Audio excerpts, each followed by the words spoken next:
Assalamualaikum warahmatullahi wabarakatuh. Perkenalkan, nama saya Ripahia dari KPI 5D dan saya akan menemani waktu Anda 5 menit ke depan.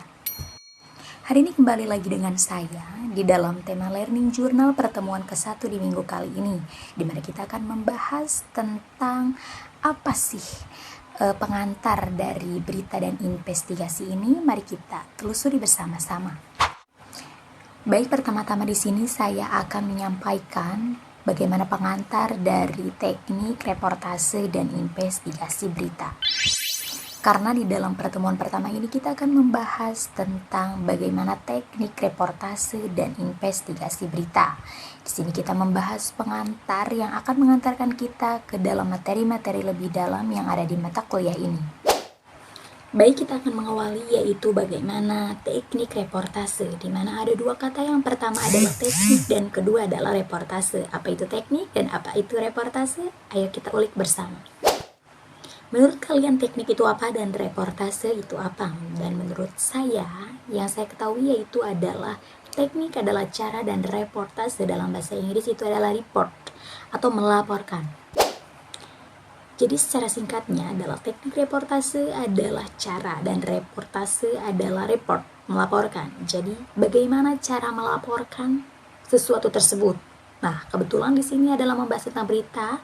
Jadi adalah teknik melaporkan berita. Bagaimana kita menyampaikan berita dengan baik dan benar.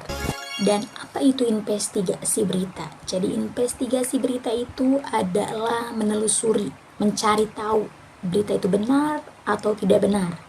Dan kalau disambungkan adalah cara melaporkan berita, dan beritanya itu sebelum dilaporkan dan diberitakan harus dicari dan ditelusuri.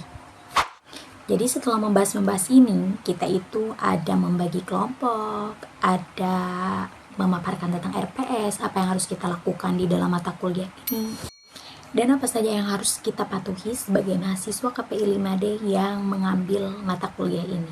Seperti contohnya UTS, UAS itu wajib, dan melaporkan tugas juga wajib, apalagi kehadiran. Itu sangat penting di dalam mata kuliah ini. Di dalam tengah-tengah kegiatan belajar kita adalah dosen mengambil 4 mahasiswa di mana untuk menjadikan contoh pembawaan berita. Yang pertama ada yang menjadi kameramen dan menjadi narasumber, saksi, dan juga pembawa berita.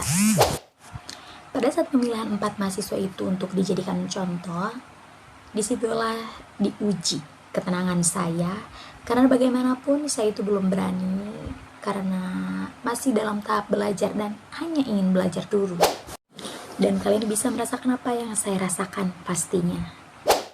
Selanjutnya pemirsa, saya akan menyampaikan apa yang dosen saya sampaikan, bahwasannya reporter itu tidak hanya yang terlihat di kamera saja.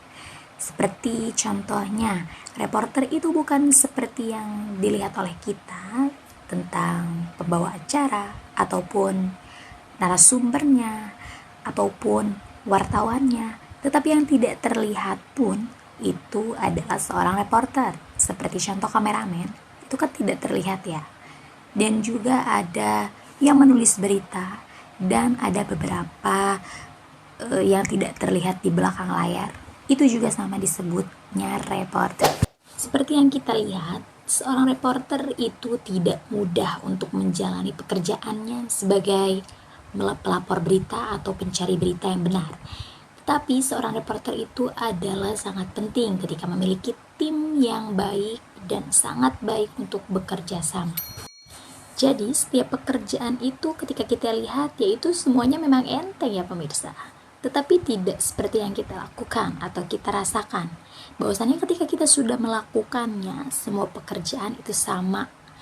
Ada yang susah, ada yang gampang. Tapi ketika dijalani dengan baik, semuanya akan terlalui. Saya akan memberitahukan bagaimana tata tertib di dalam kelas atau mata kuliah ini. Yang pertama, mahasiswa itu tidak boleh telat dengan waktu lebih dari 15 menit. Karena apa? Karena ketika waktu itu lewat, maka kita tidak akan terabsen atau kehadiran kita itu tidak akan diakui keberadaannya. Karena apa? Karena jika kita sudah telat, maka absensi kita adalah hangus. Jadi ingat ya teman-teman, jangan pernah telat dalam mata kuliah ini karena harus benar-benar kita. Kalau saya sih selalu sigap dalam semua mata kuliah apapun.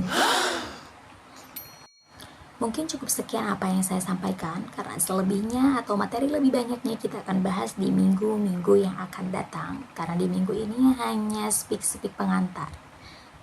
Mohon maaf jika ada kesalahan. Wassalamualaikum warahmatullahi wabarakatuh. Selamat malam dan sampai jumpa.